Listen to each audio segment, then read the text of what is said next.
बात करें ज्योग्राफी में हर साल एक क्वेश्चन ऐसा आता है जो मतलब हमें नहीं आता एग्जाम में ऐसा क्वेश्चन आता है। जैसे यहाँ पे इस बार भी इसका अनुवाद भी आप देखोगे, रुंडित पर्वत स्कंद, ये मुझे नहीं आ रहा था। केवल एक क्वेश्चन था 10 मार्क्स का जो मुझे नहीं आ रहा था। एक मेरा बड़ा इसमें लॉजिक भी है ना, जैसे मैं ज्योग्राफी हिंदी मीडियम से दे रहा हूँ, 1200 बच्चे ज्योग्राफी से मेंस में बैठ रहे हैं, टोटल मिला के 1200 बच्चे, जिनमें से 50 हिंदी के, बाकी इंग्लिश मीडियम के। तो मेरी तुलना किससे होगी? एक तो अदर सब्जेक्ट से भी होगी कि ज्योग्राफी की पॉलिटिकल हिंदी साहित्य से भी तुलना होगी। मेरी सलाह मैंने बता दी, मेरी ओपिनियन बता दी मैंने आपको, बाकी आपकी मर्जी है। हमेशा ध्यान रखना, ऑप्शनल सब्जेक्ट लेने से पहले यूपीएससी की वो रिपोर्ट भी देख लो एक बार। Hi everyone, welcome to Studency. आज लास्ट दिन है, ऑप्शनल का पेपर हुआ है यूपीएससी मेंस का। आइए धर्मेंद्र सर मेरे साथ हैं, आज इनका देखते हैं कि कैसा रहा इनका फर्स्ट पेपर। साथ ही जितने भी ऑप्शनल से रिलेटेड आपके डाउट्स हैं कि जैसे ऑप्शनल कैसे चुनते हैं, कितने मॉक टेस्ट लगाने होते हैं, जितना आप मॉक टेस्ट लगाते हैं उसका रिजल्ट कुछ यहाँ दिखता भी है या नहीं, वो सारे जितने भी कॉमन डाउट्स होते हैं ऑप्शनल से रिलेटेड, वो सारी चीजें इसमें भी डिस्कस होंगी। सो हाय एवरीवन, वेलकम टू स्टूडेंसी। अगर चैनल पे पहली बार है, साथ ही सिविल सर्विस की तैयारी करते हैं तो चैनल से जुड़ सकते हैं। सर स्वागत है, कैसा रहा? बिल्कुल, थैंक यू विकास। और आज का जो ऑप्शनल का पेपर है, जैसे मेरा इस बार सब्जेक्ट मैंने फिर ज्योग्राफी रखा था। बहुत सारे एस्पिरेंट, जैसे मैंने यूट्यूब पर पहले बच्चों को बताया था कि मैंने एक बार बीच में हिंदी साहित्य भी पढ़ा था बीच में, बट जैसे बात करूं ज्योग्राफी सब्जेक्ट की बात करूं तो ओवरऑल पेपर इजी आया। वैसे देखिए पिछले सालों की तुलना में मैंने पहले 4 मेंस लिखे हैं, उसमें भी ज्योग्राफी ऑप्शनल था मेरा, और इसमें भी ज्योग्राफी रखा। उसके पीछे एक मेरा कारण, जैसे इसमें कई बच्चे ऐसे हो सकते हैं कि जो इस चीज को लेकर प्रभावित हो सकते हैं कि कौन सा सब्जेक्ट हम रखें, या किसी से प्रभावित हो सकते हैं, तो मैं उसको पहले ही क्लियर कर देता हूँ कि पहले बीच में मैंने हिंदी साहित्य लिया था, लेकिन उस साल प्रीलिम्स नहीं निकला 2022 में, और बीच में फिर लगभग मेरी पढ़ाई छूट गई थी। और जैसे मैं ये लास्ट अटेम्प्ट ले रहा था तो मेरे पास 2 ऑप्शन थे कि मैं हिंदी साहित्य फिर से भरूं, जो बीच में मैंने थोड़ा बहुत पढ़ा था, लगभग 60-70% पढ़ा था, रिवीजन नहीं किया, या उसी सब्जेक्ट के साथ जाऊं जो मैंने पहले 4 मेंस लिखे हैं कि कुछ तो मुझे उस चीज में आता है। या फिर जैसे पहले मेरा जो ज्योग्राफी में स्कोर 255 के पास आ चुका है, 240 आ चुका है, तो मुझे लगा कि यार नया सब्जेक्ट हिंदी साहित्य में मैं लिखूंगा, उसकी बजाय मुझे ज्योग्राफी में जाना चाहिए ना। तो क्या ऐसा रहा माइंडसेट आपका कि हिंदी साहित्य की तरफ एक बार बीच में आपको ऐसा लगा कि जाना चाहिए, ज्योग्राफी को छोड़ना चाहिए? क्यों ऐसा लगा था? हाँ, मतलब उसके पीछे रीजन ये था कि नया सब्जेक्ट, जैसे मेरा लास्ट अटेम्प्ट था, तो मुझे लगा कि नया सब्जेक्ट लेना मेरे लिए फिर गलत हो सकता है डिसीजन, है ना। तो एज ए पर्सनल ये डिसीजन होता है। बट मेरे से आप ये राय पूछो कि न्यू स्टूडेंट को कौन सा सब्जेक्ट लेना चाहिए, तो मैं ज्योग्राफी उनको रिकमेंड नहीं करता हूँ। अपने यूट्यूब चैनल पे भी मैंने ये कहा है कि ज्योग्राफी में उतने अच्छे मार्क्स हिंदी मीडियम में नहीं आते। इंग्लिश मीडियम में ज्योग्राफी में अच्छे मार्क्स देखे मिले, हिंदी में जैसे आप हाल ही में आपने यूपीएससी की रिपोर्ट देखी होगी ना, इसमें ऑप्शनल सब्जेक्ट को लेकर जैसे रिपोर्ट आती है, उसमें भी मैंने इस साल एनालिसिस किया था। तो हिंदी साहित्य को जैसे हम देखें उसमें 10% के आसपास सक्सेस रेट है, जबकि ज्योग्राफी का 6% है, हिस्ट्री का 4-5% है। सबसे इंपॉर्टेंट बात होती है कि आपको ये देखना है कि ट्रेंड क्या रहता है, मार्किंग ट्रेंड क्या रहता है। हालांकि रिसेंटली ज्योग्राफी में कुछ वापस सुधार हुआ है, वो बदलता रहता है, वो कभी खराब कभी गंदा हो जाता है, लेकिन हिंदी साहित्य जैसा सब्जेक्ट थोड़ा सा सेफ माना जाता है। मतलब जब वहां पे ऐसा कभी नहीं होता कि आपको बहुत ज्यादा कम मार्क्स आ जाएंगे, जैसे ज्योग्राफी में ऐसा होता है।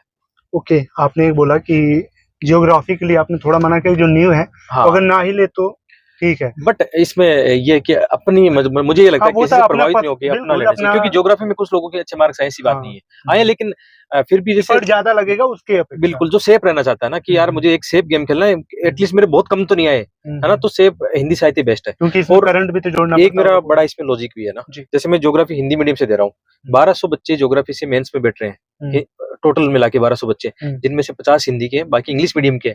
तो मेरी तुलना किससे होगी? एक तो अदर सब्जेक्ट से भी होगी कि ज्योग्राफी की पॉलिटिकल हिंदी साहित्य से भी तुलना होगी, plus Hindi medium versus English medium की चर्चा होगी या तुलना होगी। हिंदी साहित्य में केवल हिंदी वालों की तो तुलना होगी ना, इंग्लिश मीडियम के बच्चे तो नहीं ना वहां पे, तो वहां पे फिर मार्किंग पैटर्न का गेम बनता है। ओके, आपने इसके लिए कितने मॉक लगा लिए हैं अब तक? इस बार कितने लगाए? देखो ज्यादा मॉक तो नहीं लगा पाया इसका, क्योंकि ज्योग्राफी ऑप्शनल हिंदी मीडियम में आप सिंगल आपको कोई टेस्ट सीरीज नहीं मिलेगी मार्केट में, मतलब बुरे हालात है क्योंकि किसी लगभग कोचिंग ने ज्योग्राफी पढ़ाना भी छोड़ दिया, हिंदी माध्यम में पढ़ाना छोड़ दिया है भी नहीं कहाँ पे, तो ये इसको लेकर खुद को प्रयास करने पड़ते हैं। तो यही तो मैं चैलेंज बता रहा हूँ। ज्योग्राफी राइटिंग वगैरह सर कैसे किए? खुद से ही किया, मतलब खुद से ही किया। एक कोचिंग के लिया था लेकिन उसमें दम नहीं था, तो जो उसको छोड़ के प्रीवियस ईयर क्वेश्चन।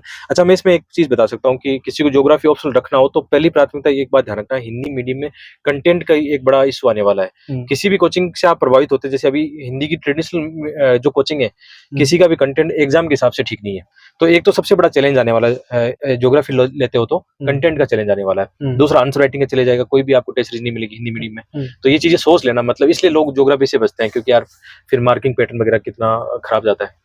ओके, आइए सर का डिटेल देखते हैं कि पेपर हाँ, कैसा रहा है और सर ने क्या सोचा है और कौन-कौन से क्वेश्चन अटेम्प्ट किए हैं। तो पेपर का लेवल क्या था? वो सारी चीज़ें जानते हैं। तो ओवरऑल हम यदि पेपर का आंकलन करें तो ज्योग्राफी की बात करें, ज्योग्राफी में हर साल एक क्वेश्चन ऐसा आता है जो मतलब हमें नहीं आता एग्ज़ाम में। ऐसा क्वेश्चन आता है जैसे यहाँ पे इस बार भी इसका अनुवाद भी आप देखोगे, रुण्डित पर्वत स्कंद ये मुझे नहीं आ रहा था। केवल एक क्वेश्चन था 10 मार्क्स का जो मुझे नहीं आ रहा था। हालाँकि ये पर्वतों से जुड़ा हुआ घाटी और बोलते हैं ग्लेशियरों के अंदर ऐसी संरचना बनती है कहीं, है ना? बाकी ईज़ी क्वेश्चन है। इस बार मैं यदि ज्योग्राफी के पेपर की तुलना करूँ पहले के मेरे अटेम्प्ट की, तो ये पेपर मेरा अच्छा हुआ है।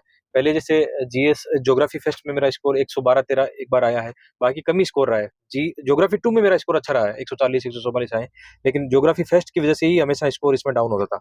बाकी के जैसे क्वेश्चन देखें शीतोष्ण चक्रवात का ईज़ी क्वेश्चन है। इसके अलावा जो सागर तल में परिवर्तन होता है उसकी क्या रीज़न है? ग्रामीण सामाजिक परिवर्तन में सामाजिक वानिकी की क्या भूमिका है? ये प्रैक्टिकल क्वेश्चन है। पर्वतीय पारितंत्र में इन कैसे मतलब उसमें कुछ परिवर्तन होते हैं, वो कितना इम्पैक्ट डालते हैं, उसको लेकर क्वेश्चन आए। ये कंपल्सरी क्वेश्चन है, याद रखना ज्योग्राफी में पहले जो 5 क्वेश्चन आते हैं कंपल्सरी होते हैं, इनको करना ही होता है। बाकी जैसे क्वेश्चन होते हैं इसमें आप सिलेक्ट कर सकते हो, जैसे मैंने जो सिलेक्ट किए इन 4 में से ये सिलेक्ट किया पर्वत निर्माण वाला जिसमें हम प्लेट विवर्तनिकी से लेकर बहुत सारे सिद्धांतों को इसमें बता सकते हैं। इसके अलावा कोपेन का जलवायु वर्गीकरण, ये वैसे टॉपिक है जो मैंने रिसेंटली ही तैयार किए, लिख-लिख के इनको एकदम बढ़िया से कर लिया था, वही क्वेश्चन मैंने अटेम्प्ट किए हैं। कोपेन का जलवायु वर्गीकरण वैसे पढ़ने में टफ लगता है क्योंकि उसमें ए, बी, सी, डी वो मानक बनाए गए हैं, कहाँ-कहाँ उसको विश्व के मानचित्र पे दिखाना है। इम्पोर्टेंट चीज़ ये हो जाता है कि इनमें आप वर्ल्ड का मैप भी बना सकते हो, एक सारणी बना के कोपेन के जो एबीसीडी जो जलवायु वर्गीकरण उनको आप बता सकते हो। जैसे पर्वत निर्माण वाला आया है इसके अंदर आप है ना प्लेट विवर्तनी के बहुत सारे जो डायग्राम बनते हैं वो बता सकते हैं, साथ में वर्ल्ड के मैप पर आप पर्वतों को दिखा सकते हो। तो इस बार थोड़ा इनोवेशन करने की कोशिश की, जैसे हिंद महासागर का इसमें आया है कि स्थलाकृति का रेखा चित्र बनाना है। तो हिंद महासागर का कितना देशांतर अक्षांश विस्तार है, कहाँ कौन से गर्त जैसे सोंडा गर्त वहाँ पे है, यूनियन हॉटस्पॉट वहाँ पे है। इसके अलावा अंदर कटक वहाँ पे है, ऐसे आप मैप में उनको उनको दिखा सकते हो। बाकी ये क्वेश्चन फिजिकल ज्योग्राफी के इजी क्वेश्चन आए, हालाँकि मैंने यहाँ से अटेम्प्ट नहीं लिया, क्योंकि इनमें अपने पास ऑप्शन होता है कि 8 में से 5 ही क्वेश्चन करने होते हैं आपको। जैसे मानव भूगोल की बात करें, मानव भूगोल इस बार ईज़ी रहा है, मैंने 3 क्वेश्चन मानव भूगोल से अटेम्प्ट लिए हैं और मानव भूगोल को अच्छे से प्रिपेयर कर लिया। मानव भूगोल में सबसे इम्पोर्टेंट आप यदि तैयार करते हो, इस बात का ध्यान रखना, मानव भूगोल के जो सिद्धांत और संदर्भ है, सिद्धांत जो है जो पैराडाइम है, जैसे मात्रात्मक क्रांति से लेकर व्यवहारवाद है, उनको आप थोड़ा-सा ढंग से कर लेना ताकि आगे भी अप्लाई कर पाओ इनको। और इतना ये जटिल नहीं है, मतलब जितना हम समझते हैं उतना जटिल है नहीं, एक बार ढंग से प्रिपेयर कर लोगे तो आपका काम बन जाएगा। जैसे जल संसाधनों को लेकर क्वेश्चन आया है, इसके अलावा जो ये सीबीडी केंद्रीय व्यापार क्षेत्र हमेशा हम पढ़ते हैं, वैसे भी कई सिद्धांतों में पढ़ते हैं इसको। लिंग संवेदनशील प्रादेशिक विकास की बात की गई है। इसके अलावा रोस्टो मॉडल बहुत ही सिंपल आ गया है, देखो एकदम। इस बार मुझे सबसे ज़्यादा फ़ायदा ये मिला कि ये जो मॉडल हम तैयार करके आए थे, रोस्टो मॉडल हो या क्रिस्टोलर हो या मेकाइंडर हो, ये सीधे-सीधे आ गए, इससे बहुत फ़ायदा मिला।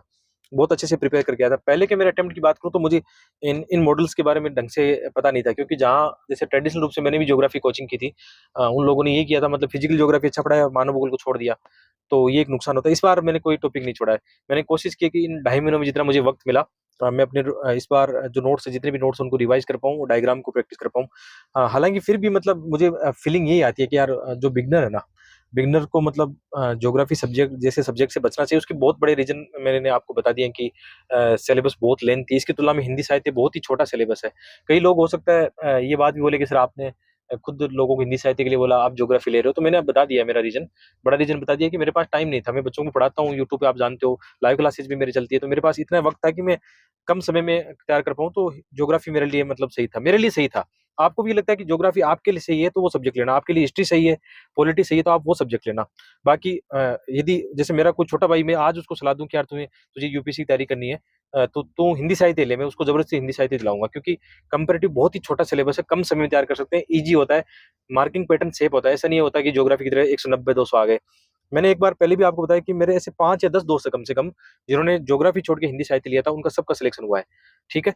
मेरा रीज़न अलग था, मेरा केस अलग था, तो मैंने उस केस के हिसाब से ज्योग्राफी रखा है। अभी भी जैसे आप पेपर देखोगे इतना फ्लैट है नहीं, ये सिंपल है नहीं इसको नंबर लाना। हालाँकि मेरी तरफ से मुझे लगता है मेरा पेपर अच्छा हुआ है, अच्छे मार्क्स आने चाहिए। बाकी फिर भी ज्योग्राफी में कुछ कह नहीं सकते। ठीक है, इसके अलावा शहरीकरण का है, आप यहाँ पे हार्टलैंड की थ्योरी वाला देख सकते हो, ये थोड़ा फ्लैट था क्वेश्चन।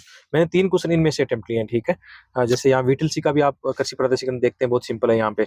इसके अलावा पूर्व प्रदेश क्या है, इसमें क्रिस्टोफर का जो सिद्धांत है उसको अप्लाइड करना था। सेमीकंडक्टर वाला ये टॉपिक मैं जीएस में तैयार करके आया था, हूबहू यहाँ पे आ गया, काफ़ी हेल्प मिल गई, ठीक है? और इसके अलावा जनसंख्या का जो पैटर्न हो रहा है वो मिल गया। तो ओवरऑल यदि बात करें ज्योग्राफी का पेपर देखें ईज़ी है, लेकिन मार्किंग पे जो पैटर्न रहता है ज्योग्राफी का उसको कह नहीं सकते। वो तो रिजल्ट आएगा तभी पता चलेगा। इसको देखकर आप डिसाइड नहीं कर सकते कि मुझे ज्योग्राफी ऑप्शनल लेना चाहिए या नहीं लेना चाहिए। मेरी सलाह मैंने बता दी, मेरी ओपिनियन बता दी मैंने आपको, बाकी आपकी मर्ज़ी है। हमेशा ध्यान रखना ऑप्शनल सब्जेक्ट लेने से पहले यूपीएससी की वो रिपोर्ट भी देख लो एक बार। टॉपर्स के मार्क्स भी देख लो एक बार, टॉपर्स का सिलेक्शन रेशियो भी उस सब्जेक्ट का देख लो। किसी भी कोचिंग के बहकावे में मत आना। आजकल सबसे बड़ा प्रोपेगेंडा इन कोचिंगों ने फैला है। जो टीचर जो सब्जेक्ट पढ़ाता है, उसकी बढ़ाई करता है। मैं कोई सब्जेक्ट नहीं पढ़ाता हूँ। अपने यूट्यूब पर देखना, मेरा कोई भी ऑप्शनल सब्जेक्ट है। मैंने ज्योग्राफी को लेकर कभी नहीं बोला बच्चों को कि ज्योग्राफी ऑप्शनल सब्जेक्ट आपको तैयार करना चाहिए। कभी मैंने आज तक रणनीति भी नहीं बताई, क्योंकि मुझे पता है बच्चा कोई आके मेरे से गाइडेंस में कोई ज्योग्राफी ले लेता है, बाद में वो पछतावा होगा उसको ना। और ठीक है, अपनी ओपिनियन से चलो। सबसे बढ़िया मुझे ये लगता है कि ऑप्शनल सब्जेक्ट का चुनाव अपनी ओपिनियन के हिसाब से करना चाहिए। बहुत-बहुत धन्यवाद।